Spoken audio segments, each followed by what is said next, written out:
GOP Chair Carnahan answering questions now for the first time since her connection to an accused child sex trafficker threw that party into chaos. Political reporter Theo Keith joins us live. So, Theo, she is not backing down. No, she's not, Amy. Carnahan making these comments in the last 90 minutes or so. In her first couple of interviews since this story broke, she said she does not expect to be questioned by the FBI after the arrest of her close friend and big donor, Tony Lazzaro, on 6 counts related to child sex trafficking. Carnahan said she did not know about the December 2020 raid on Lazzaro's downtown Minneapolis condo until news broke of it last week. And today, she very clearly tried to put distance between herself and her now former close friend. I believe he's going to spend the rest of his life in prison.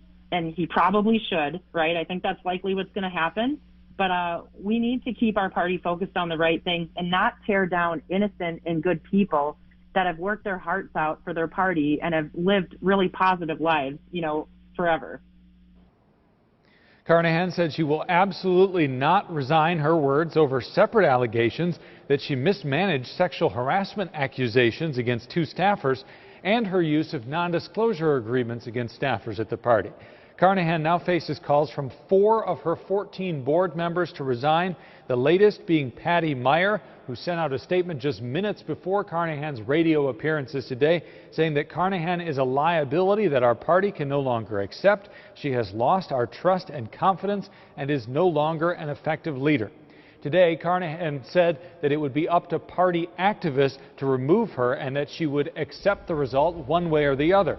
There's a meeting of the executive committee of the party that's scheduled for Thursday night. Carnahan said that she would schedule a meeting of the much larger state central committee for after Labor Day.